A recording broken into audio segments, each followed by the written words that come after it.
Chapter 8, Part 2 of Life of Henry David Thoreau by Henry Salt. The journey to Minnesota was not productive of any lasting improvement in Thoreau's health. When he visited Mr. Ricketson at New Bedford a few weeks later, on which occasion an ambrotype portrait was taken at Mr. Ricketson's request, his racking cough impressed his friend with the conviction that his strength was fast failing, though his face, except for a shade of sadness in the eyes, did not betray the change. But in the course of the winter that followed, it became evident that the disease had reached a point at which it could not be arrested, and that there was no longer any hope of saving his life. "It was my good fortune to see him again last November," wrote G. W. Curtis, Harper's Magazine, July 1862, when he came into the library of a friend to borrow a volume of Pliny's Letters. He was much wasted, and his doom was clear. But he talked in the old strain of wise gravity, without either sentiment or sadness. Then it was that the exaltation of spirit over matter, of the mind over the body, which had throughout his life been one of Thoreau's prominent characteristics, was still more strongly manifested as he neared his death. Whatever his friends might feel, he himself appeared to be unaffected by his illness. He looked at himself, as it were, from an outer standpoint, surveying without alarm and without anxiety this intrusion into his bodily system of a weakness to which his mind at least should never be subject. It was one of Thoreau's maxims that work of some kind is as necessary for those who are sick as for those who are strong, and it is recorded by his sister Sophia, who, with their mother's help, tenderly nursed him in his illness, that to the last day of his life he never ceased to call for the manuscripts on which he was engaged. He was about to become a contributor to the Atlantic Monthly magazine, which was now edited by Mr. Fields in the place of Mr. Lowell. And during the last few months of his life he accomplished, in his sister's words, a vast amount of labor in preparing these papers for the press, and in completing the records of his visits to the Maine woods. There was something fitting in the fact that in this closing scene of his life his thoughts should be occupied with the Indian, whom he resembled not only in his sympathy with wild nature, but also in his stoical reserve, unfaltering self-command, and passive acquiescence in whatever his destiny had in store for him. His unfailing patience and fortitude are described as wonderful by those who witnessed them. It was impossible to be sad in his presence, or to realize that one so cheerful and contented was on the verge of death.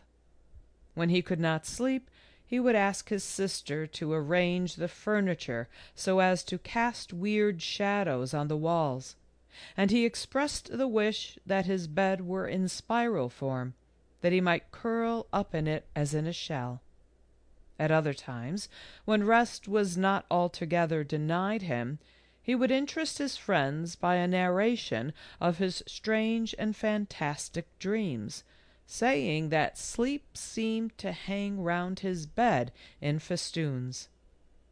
As long as sufficient strength remained to him, he resolutely took his seat at table with his mother and sister, insisting that it would not be social to take his meals alone, and when he could no longer walk, his bed was brought down into the front parlor of the house, where he was visited by many of his neighbors and townsmen, from whom, during the whole course of his illness, he received such touching and gratifying tokens of kindness and affection that he would sometimes protest he would be ashamed to stay in the world after so much had been done for him.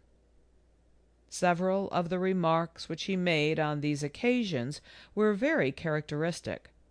When Channing, the faithful and intimate companion of his walks and studies, hinted at the weary change that had now come over his life, and how solitude began to peer out curiously from the dells and wood roads, he whispered in reply, "It is better some things should end."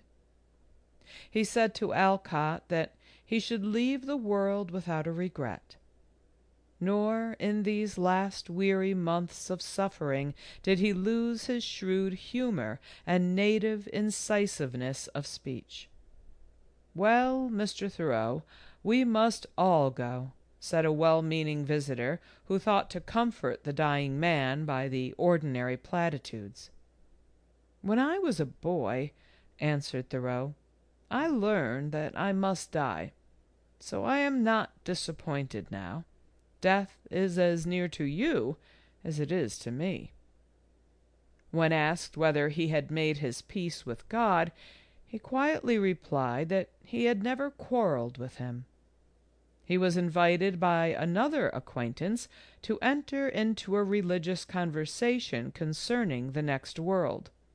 "One world at a time," was the prompt retort. It would, however, be an injustice to Thoreau to represent his deathbed as nothing but a scene of stoical fortitude and iron self-restraint.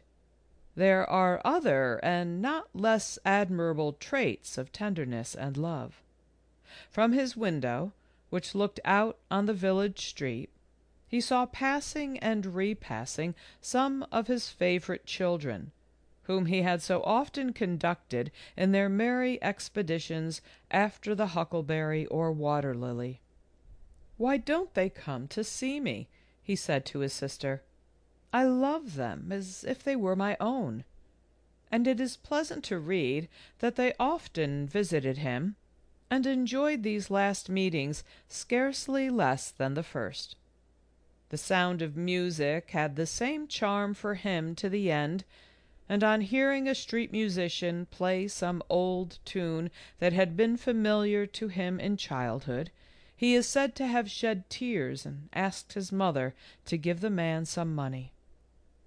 The thought of death was never a cause of anxiety to him, but terrible indeed to a man of Thoreau's temperament must have been the death in life of that long and dreary winter, when the daily walk and converse with nature, which had seemed necessities of his existence, were but memories of the past, and even the carefully kept journal must needs be discontinued, since there was in fact nothing to record.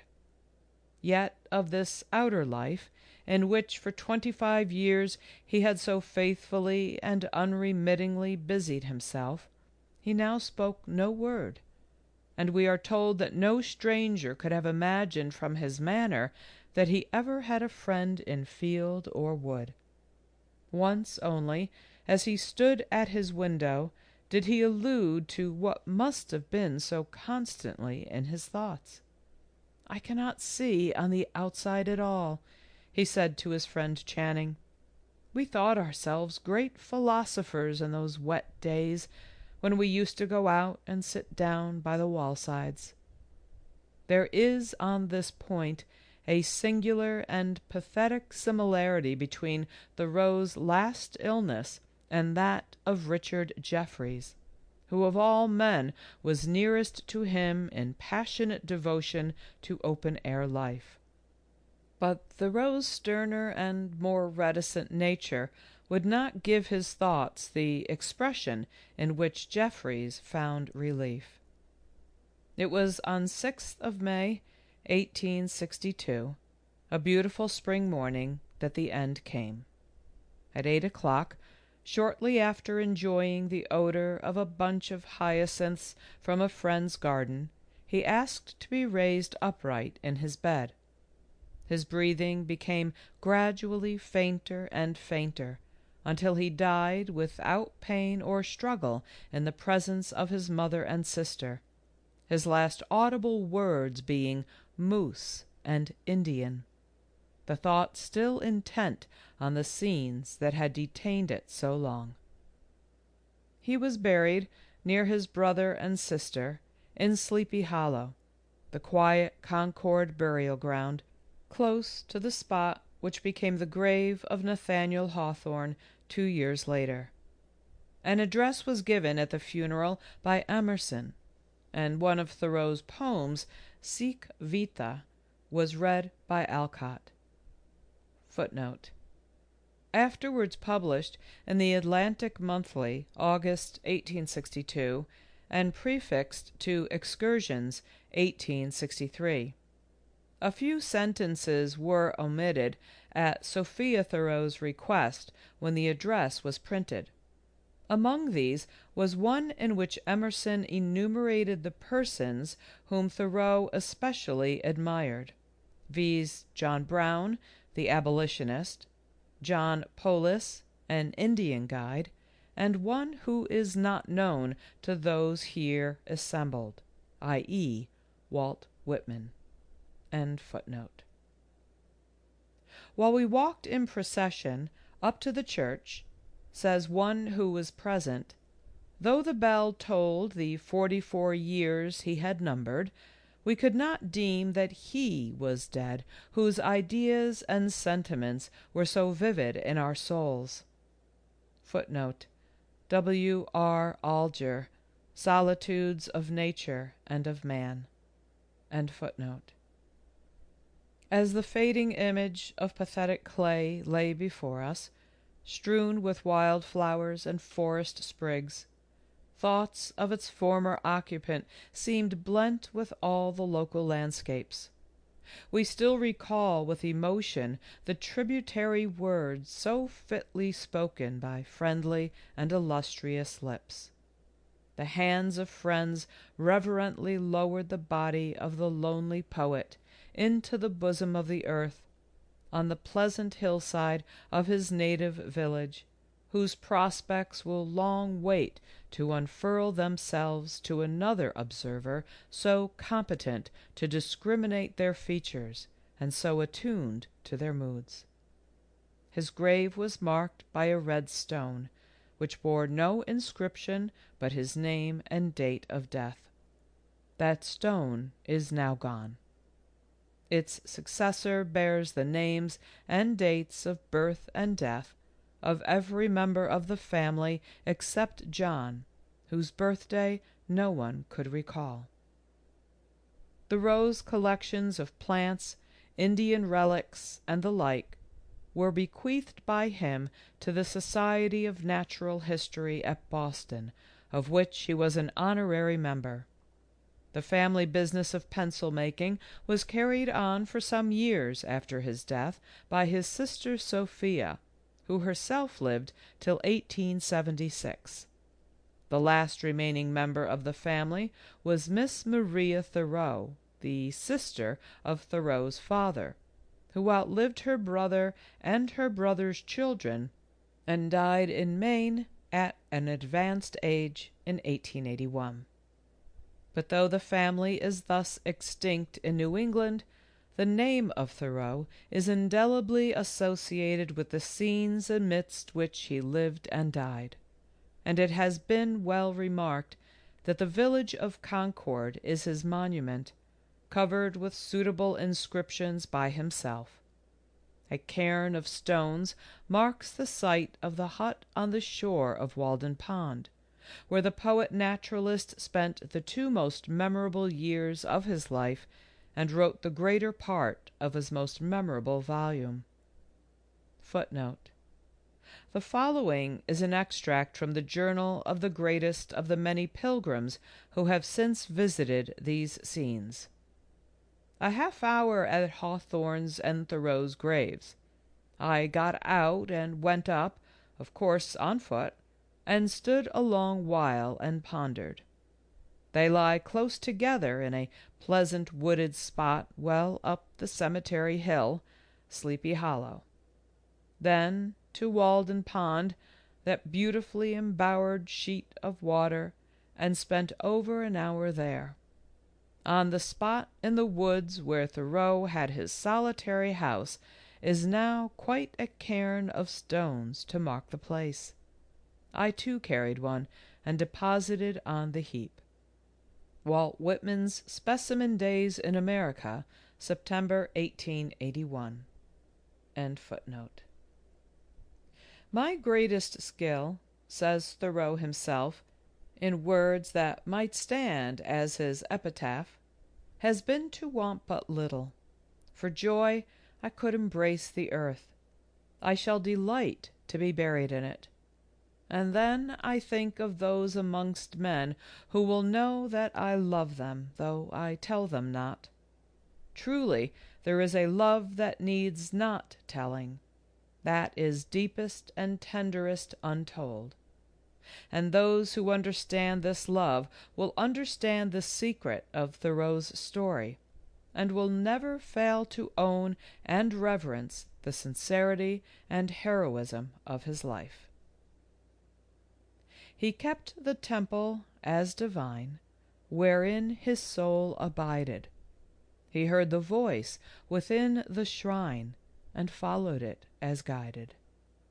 He found no bane of bitter strife, but laws of his designing. He quaffed the brimming cup of life, and went forth unrepining. Footnote. From a poem on Thoreau by S. A. Jones. End footnote. End Chapter 8.